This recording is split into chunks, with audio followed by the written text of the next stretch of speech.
హిందూ సాంప్రదాయంలో రాముని జీవితం ప్రారంభం నుండి చివరి వరకు అనుసరించబడిన గొప్ప మంత్రం. హిందూ మత విశ్వాసాల ప్రకారం రామనామం తారక మంత్రం అన్ని దుఃఖాలను తొలగించి సకల సంతోషాలను కలిగిస్తుందని పురాణాల నమ్మకం. ఈ నేపథ్యంలోనే కోదాడలో నెలకొన్నటువంటి శ్రీ కోదండ రామస్వామి దేవాలయానికి మనం విచ్చేశాం. ఈనాటి పుణ్యక్షేత్రం కార్యక్రమంలో కోదండ రామస్వామి దేవాలయ విశిష్టతను తెలుసుకుందాం.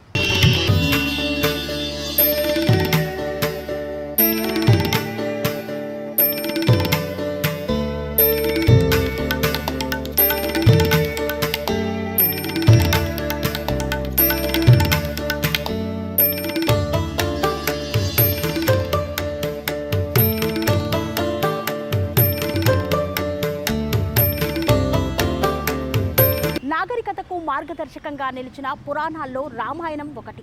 7000 సంవత్సరాల నుండి మన జీవితాలను ప్రభావితం చేస్తూనే ఉన్నారు రాముడు సాంస్కృతిక, ఆధ్యాత్మిక. ఆయన చేపట్టిన ప్రతి కార్యంలోనూ సమతుల్యత, శాంతి, సత్యం, ధర్మం, న్యాయం నిబిడీకృతమై భారతదేశ ప్రజలను ఎంతగానో ప్రభావితం చేసినటువంటి దైవం.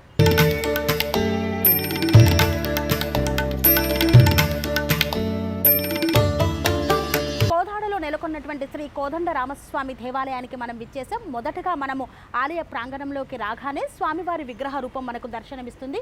ఇక్కడ నుండి మనం మెట్ల మార్గం ద్వారా వెళ్ళినట్టయితే ఈ యొక్క దేవాలయాన్ని పునర్నిర్మాణం కావించిన తర్వాత అనేక ఉప ఆలయాలు ఈ దేవాలయ సన్నిధిలో నెలకొన్నాయి. మరి సీతారామచంద్రమూర్తులే కాదు, వెంకటేశ్వర స్వామి, గోపాలకృష్ణుడు, కన్యకా పరమేశ్వరీదేవి, శివుడు, ఆంజనేయుడు వంటి ఉప ఆలయాలతో ఎంతో అలరారుతోంది కోదండ శ్రీరామ ఆలయం.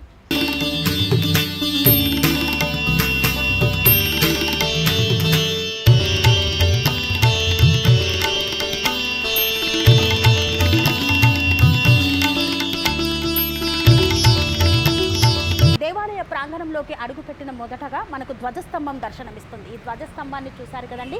పునర్నిర్మాణమైనటువంటి ఈ దేవాలయంలో ఈ ధ్వజస్తంభాన్ని అత్యంత ప్రతిష్టాత్మకంగా నెలకొల్పారు. ముందుగా మనం ధ్వజస్తంభాన్ని మొక్కుకొని దేవాలయంలోకి వెళ్ళడం ఆనవాయితీ.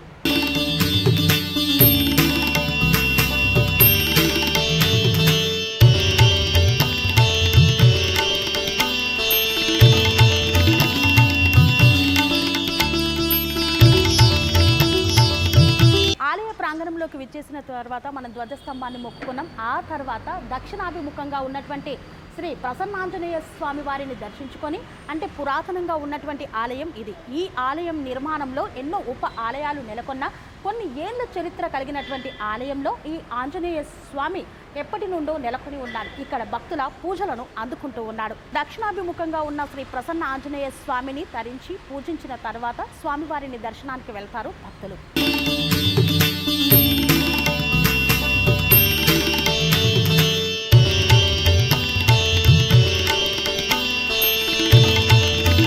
ఎంతో సువిశాలంగా నిర్మించినటువంటి ఈ యొక్క ఆలయ ప్రాంగణంలో మనం ఈ యొక్క సువిశాలంగా ఉన్నటువంటి భక్తులకు ఎలాంటి ఇబ్బంది కలగకుండా విశాలమైనటువంటి ప్రదేశంలో ప్రశాంత వాతావరణంలో స్వామివారి ఆలయాన్ని పునర్నిర్మాణం చేశారు.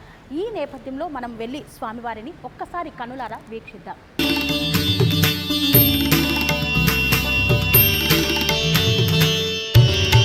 అయోధ్యలో ఆ బాలరాముడు ఏ విధంగా కొలువై ఉన్నాడు, కోదాడలోని కోదండ శ్రీ రామచంద్రమూర్తి దేవాలయంలో సైతం కోదండ రామస్వామి అదే విధంగా కొలువై ఉన్నాడు. సీతారాముల సమేతంగా ఉన్నటువంటి యొక్క స్వామి వారిని భక్తాదులు అశేషంగా విచ్చేసి పూజించి తరించుతూ ఉంటారు.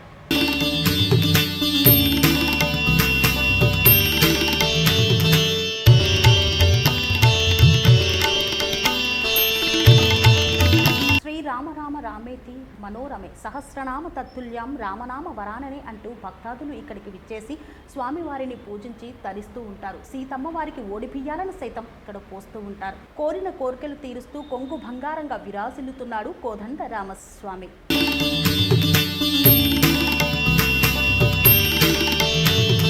కోదండ రామస్వామి ఆలయంలో ఉన్నటువంటి ఉత్సవ విగ్రహాన్ని చూసి మనం పూజాది కార్యక్రమాలను నిర్వహించిన 2 కన్నులు సరిపోనంతగా ఆ స్వామివారి యొక్క రూపం ఎంతగానో ఆకట్టుకుంటుంది. పండుగ దినాల్లో శ్రీరామనవమిని పురస్కరించుకొని ఈ దేవాలయంలో అత్యంత విశేషంగా సీతారాముల కళ్యాణ మహోత్సవాన్ని నిర్వహిస్తారు. ఈ నేపథ్యంలోనే ఈ యొక్క ఉత్సవ మూర్తులను పెట్టి సీతారాముల కళ్యాణాన్ని నిర్వహించి ఊరేగింపు కార్యక్రమాలను చేపడతారు. ధనుర్మాసం అంతా ఈ దేవాలయంలో తిరుప్పవైతో పాటు అత్యంత వైభవంగా పూజాది కార్యక్రమాలను చేపట్టారు.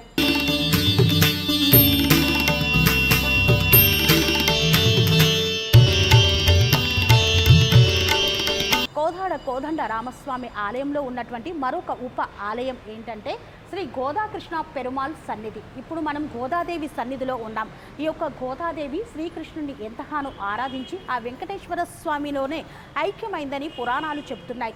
ధనుర్మాసం మొత్తం ఈ గోదాదేవి రాసినటువంటి తిరుప్పవేని చదువుతూ విశేషంగా పూజాది కార్యక్రమాలను చేపడతారు. సంక్రాంతి వరకు ధనుర్మాస పూజాది కార్యక్రమాలను ఈ యొక్క దేవాలయంలో ఎంతో వైభవంగా చేపట్టారు. కోదండ రామస్వామి ఆలయంలో మరి నెలకొన్నటువంటి ఒక ఉప ఆలయంలో శ్రీ గోదాకృష్ణ పెరుమాళ్ సన్నిధిలో మనం ఉన్నాం. స్వామివారిని చూస్తే ఎంతో ముగ్ధ మనోహరంగా ఆ శ్రీకృష్ణుడు నల్లని రూపాన్ని ధరించి వేణువుని పట్టుకొని ఆ గోదాదేవి సమేతుడై మనకు దర్శనాన్ని ఇస్తున్నాడు.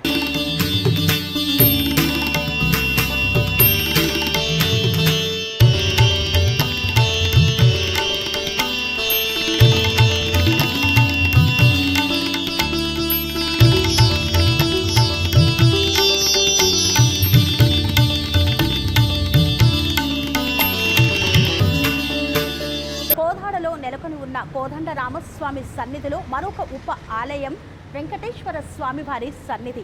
ఏడుకొండలవాడ వెంకటరమణ గోవింద గోవింద అంటూ భక్తులు ఆ ఏడుకొండలవాడికి ప్రాణమిల్లుతారు. తిరుపతిలో ఉన్నటువంటి ఏడుకొండలవాడి మాదిరిగానే ఈ ఆలయంలో సైతం శ్రీవారి యొక్క శిల్పాన్ని ఎంతో వైభవంగా ప్రతిష్ఠించారు. ఈ యొక్క ప్రతిష్ఠా మహోత్సవాల నేపథ్యంలో ప్రతి శనివారం పురస్కరించుకొని స్వామివారికి విశేష అభిషేకాలు అత్యంత అందంగా మరి అలంకార పీరుడైనటువంటి ఆ ఏడుకొండల వాడిని ఎంతో ముగ్ధ మనోహరంగా అలంకరిస్తూ తరిస్తూ ప్రత్యేక పూజాది కార్యక్రమాలను చేపడుతూ ఇక్కడ భక్తాదులు తరిస్తున్నారు. విశేషంగా నిత్య అభిషేకాలతో ఈ యొక్క స్వామివారిని తరిస్తున్నారు. కోరిన కోరికలను తీరుస్తూ కొంగు బంగారంగా విరాజిల్లుతున్నాడు ఏడుకొండలవాడు.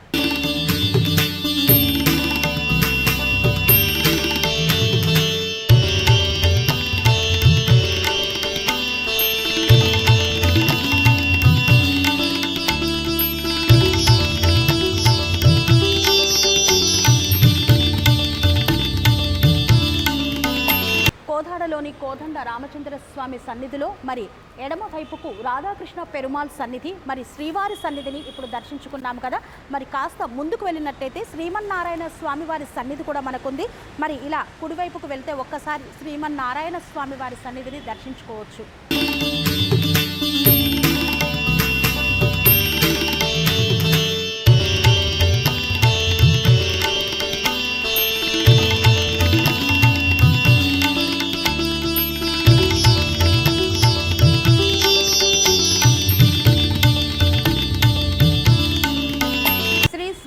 త్రిదండి పెద్ద శ్రీమన్నారాయణ జిఆర్ స్వామి ప్రతిష్ఠిత స్వాధ్యాయ జ్ఞానయజ్ఞ స్వరూప విగ్రహం శ్రీమన్నారాయణ స్వామి వారి సన్నిధి.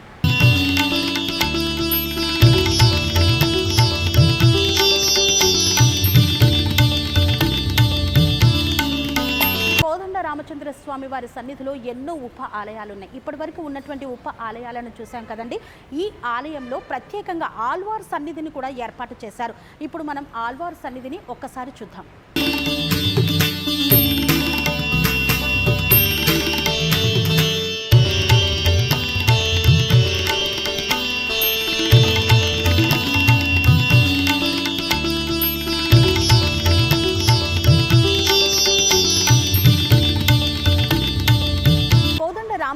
స్వామివారి సన్నిధిలో మరి ఒక ఉప ఆలయం ఉంది. ఆ యొక్క ఉప ఆలయం ఏంటి, ఆ యొక్క ఆలయ విశిష్టతను కూడా ఇప్పుడు మనం ఒకసారి చూద్దాం.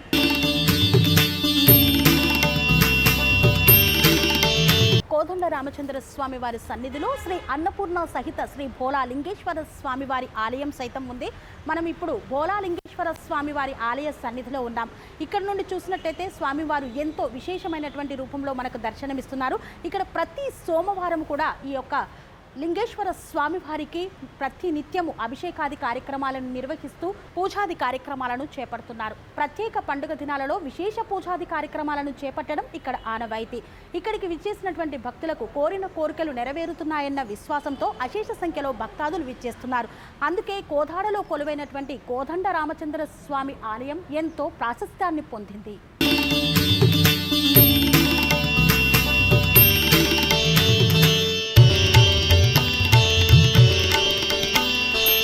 మనం శివాలయానికి వెళితే ఎక్కడైనా సరే పార్వతీదేవి సమేతంగా శివలింగ రూపం దర్శనమిస్తుంది. కానీ ఇక్కడ కాశీలో ఉన్నట్టు అన్నపూర్ణాదేవి సమేతంగా శ్రీ భోళాశంకరుడు మనకు దర్శనాన్ని ఇస్తున్నాడు. అన్నపూర్ణాదేవిని కొలిచినట్టయితే ఎలాంటి భోజనాలకు ఇబ్బంది ఉండదని ఈ యొక్క భక్తుల నమ్మకం.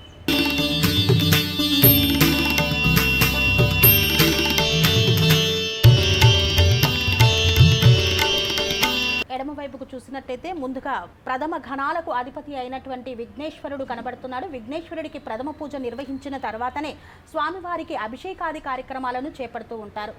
ఈ నేపథ్యంలో శివ కళ్యాణాన్ని సైతం కోదండరామస్వామి ఆలయంలో అత్యంత వైభవంగా నిర్వహిస్తున్నారు. ఉత్సవ విగ్రహాలు సైతం దర్శనమిస్తున్నాయి. స్వామి శివరాత్రి పర్వదినాన్ని పురస్కరించుకొని స్వామివారికి శివ కళ్యాణాన్ని సైతం అత్యంత వైభవంగా నిర్వహిస్తూ ఉంటారు. శివ కళ్యాణం, సీతారామ కళ్యాణ మహోత్సవాలను పురస్కరించుకొని తెలంగాణ రాష్ట్ర వ్యాప్తంగా ఉన్నటువంటి భక్తాదులు ఈ యొక్క దేవాలయానికి విచ్చేసి వారి యొక్క మొక్కులను చెల్లించుకుంటూ ప్రత్యేక పూజాది కార్యక్రమాలను చేపడుతూ ఉంటారు.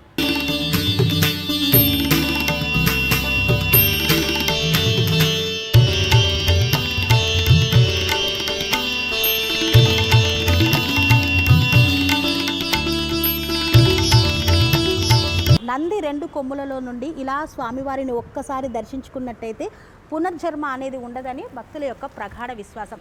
అదేవిధంగా మనకు ఏవైతే కోరికలు ఉన్నాయో అవి మనం ఇలా నంది చెవులో కనుక చెప్తే ఆయన స్వామివారికి విన్నవిస్తాడని భక్తుల యొక్క ప్రగాఢ విశ్వాసం.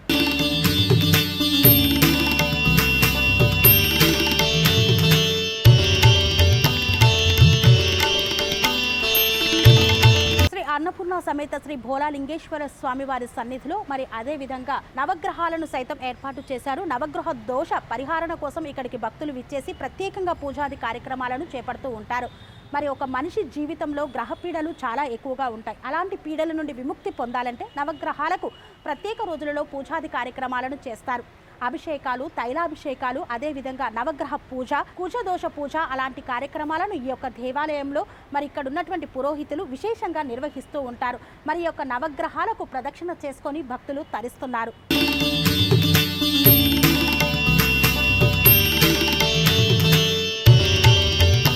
ఆలయ ప్రాంగణంలో జంట నాగులు సైతం ఉన్నాయి. సుబ్రహ్మణ్య షష్ఠి సోమవారాలను పురస్కరించుకొని జంట నాగులకు ప్రత్యేక పూజాది కార్యక్రమాలను చేపడతారు. ఎవరికైతే కళ్యాణం కాదో, సంతాన భాగ్యం ఉండదో వారు జంట నాగులను విశేషంగా పూజిస్తే వారికి అలాంటి భాగ్యం ప్రాప్తిస్తుందని నమ్మకం.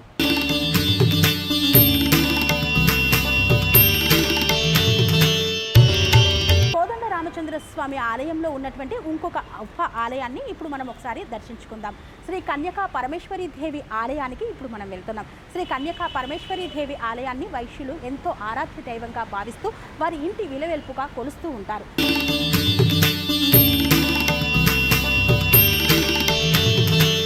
వాసవి కన్యకా పరమేశ్వరి అమ్మవారి సన్నిధిలో మనకి ఇక్కడ ధ్వజస్తంభం ఉంది. ధ్వజస్తంభాన్ని ముందుగా మనం మొక్కుకున్న తర్వాత ఆలయంలోకి ఒకసారి వెళ్దాం.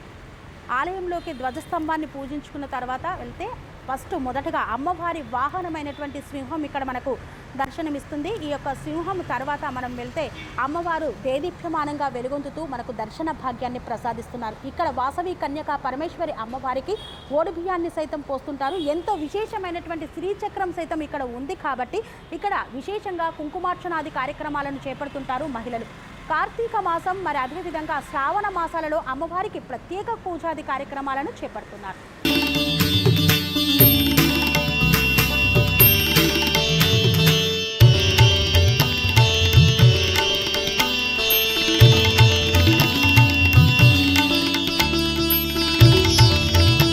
అమ్మవారి సన్నిధిలో శ్రీచక్రాన్ని సైతం ప్రతిష్ఠించారు. ఈ యొక్క శ్రీచక్రానికి నిత్యం కుంకుమార్చనాది కార్యక్రమాలను చేపడుతూ ఉంటారు. దేవాలయాల్లో శ్రీచక్రం ఉన్నటువంటి ఆలయాలు అత్యంత అరుదుగా కనిపిస్తూ ఉంటాయి. శ్రీ కోదండ రామచంద్ర స్వామి వారి సన్నిధిలో ఉన్నటువంటి శ్రీ వాసవి కన్యకా పరమేశ్వరి అమ్మవారి సన్నిధిలో సైతం శ్రీచక్రాన్ని ప్రతిష్ఠించారు. నిత్య పూజాది కార్యక్రమాలను నిర్వహిస్తున్నారు.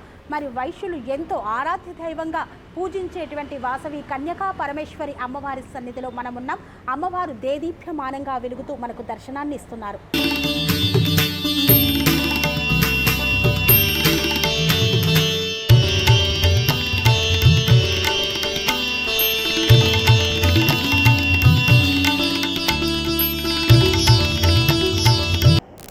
కోదాడలోని కోదండ కోదండ శ్రీ రామచంద్ర స్వామి వారి ఆలయంలో ఉన్నటువంటి ఉప ఆలయం అన్నపూర్ణ సహిత శ్రీ భోళాశంకర స్వామి దేవాలయ ప్రాంగణంలో ఉన్నటువంటి పురోహితులు అప్పయ్య శర్మ గారితో మరి యొక్క దేవాలయ విశిష్టతను అడిగి తెలుసుకుందాం. స్వామి గారు నమస్కారం అండి. ఎంతో పురాతనమైనటువంటి కోదండ రామచంద్ర స్వామి ఆలయంలో ఉప ఆలయంగా కొలువు తీరినటువంటి భోళాశంకరుడి ఆలయం గురించి విశిష్టతను తెలియచేయండి. ఓం సజ్జోతం ప్రపజ్యామి సజ్జాతవై నమో నమః భవే భవే నాతి భవే భవద్భవాయ నమః వామదేవాయ నమో జ్యేష్ఠాయ నమో శ్రేష్ఠాయ నమో కళాయ నమః కళవికర్ణాయ నమః బలాయ బలప్రమదనాయ నమః సర్వబుద్ధమనాయ నమః మనోన్మనాయ నమః గోరేభ్యో సర్వేభ్యో సర్వసర్వేభ్యో నమస్తే రుద్రేభ్యో నమః తత్పురుషాయ విద్మహే మహాదేవాయ ధీమహి తన్నురుద్ర ప్రచోదయాత్ కాత్యాయనాయ విద్మహే కనిగ్మరి ధీమహి తన్ను దుర్గి ప్రచోదయాత్. ఓం శుక్లాం వరదరం విష్ణుం శశివర్ణం చతుర్భుజం ప్రసన్నవదనం ధ్యాయే సర్వవిఘ్నోపశాంతయే. ఓం దేవతాభ్యో నమః. 1985 ప్రతిష్ఠించారు దీన్ని. తర్వాత ఇప్పుడు మళ్ళీ నూతనంగా ప్రతిష్ఠించారు. అన్నపూర్ణ సమేత బోళాలింగేశ్వర స్వామి దేవాలయం ప్రాంగణంలో కోదండరామస్వామి దేవాలయం ప్రాంగణం. దేవతాభ్యో నమః. అన్నపూర్ణ సమేత బోళాలింగేశ్వర స్వామి దేవతాభ్యో నమః. ఓం అన్నపూర్ణ దేవతాభ్యో నమః. ఓం అన్నపూర్ణ దేవత సమేత ఓం గణపతి సిద్ధి బుద్ధి సమేత వరసిద్ధి వినాయక దేవతాభ్యో నమః.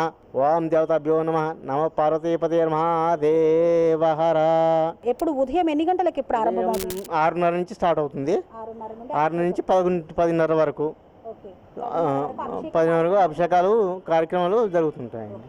శివరాత్రిని పురస్కరించుకొని ఏమైనా పూజాది కార్యక్రమాలను చేపడతారా? స్వామివారి కళ్యాణం లాంటిది ఏమైనా నిర్వహిస్తారా? ప్రతి అమావాస్య చతుర్దశి నాడు అన్నాభిషేకం లాంటివి చేస్తారండి. అన్నపూర్ణమేత బోళాలింగేశ్వర స్వామికి అన్నం ప్రత్యేకంగా ఉంటుంది. శివరాత్రి కళ్యాణం ఉంటుంది. తర్వాత కార్తీక మాసంలో కూడా పౌర్ణమి వరకు పూజా కార్యక్రమాలు ఉంటాయండి నెల మొత్తం మీద. కోదండ రామచంద్ర స్వామి దేవాలయానికి మీరు ఎప్పుడెప్పుడు వస్తుంటారు సార్? ఎక్కడ? ఒక 30 సంవత్సరాల నుంచి ఇక్కడికి స్వామివారు వెళ్ళటం అయితే నేను పుట్టిన కాంచి నాకు ఇప్పుడు దాదాపు 40 సంవత్సరాలు ఉన్నాయి. 40 ఏళ్ళ కాంచి ఇక్కడ స్వామివారి టెంపుల్కి దర్శనం చేసుకుంటూ వస్తూనే ఉంటున్నాను. నాకు ఇక్కడ వచ్చిన కాంచి ఎక్కడో లోన ఎక్కడి నుంచో మనసులో ఒక తెలవని ఒక పులకరింతలాగా వచ్చి ఆ పరమేశ్వరు అనుగ్రహంతో ఇక్కడ ఆంజనేయ స్వామి టెంపుల్ కానీ దర్శనం చేసుకుంటాను, అమ్మవారి టెంపుల్ దర్శనం చేసుకుంటాను. నాకు చాలా ఆనందం అనిపిస్తుంది. ప్రతిరోజు నిత్యంగా రాబుద్దేది.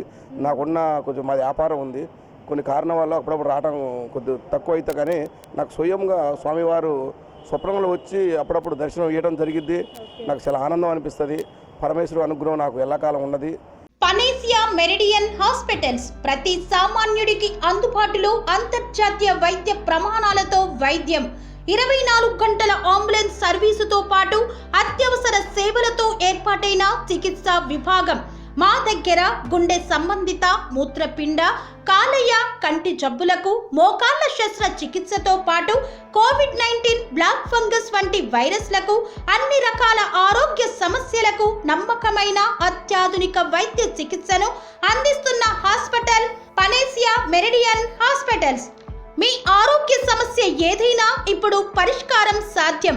సంపూర్ణ ఆరోగ్యం కోసం సంప్రదించండి పనేసియా మెరిడియన్ హాస్పిటల్స్.